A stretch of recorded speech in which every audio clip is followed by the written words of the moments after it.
He's tearing down this stinky beast. It's a 6 liter. What is it? A 6 liter LS. First generation. Yep, that's what it is. And it's a dirty one. Yep. Got lots of road dirt on it. Yep. Looks like it has some big oil leaks. Yeah.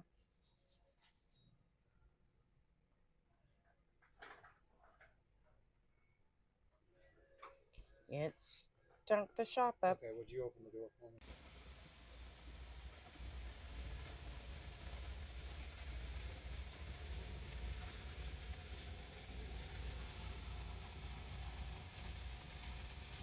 We have a new rule now. If he gets another one of these in that's been sitting like this, it needs to be torn apart outside because it stinks to high hell.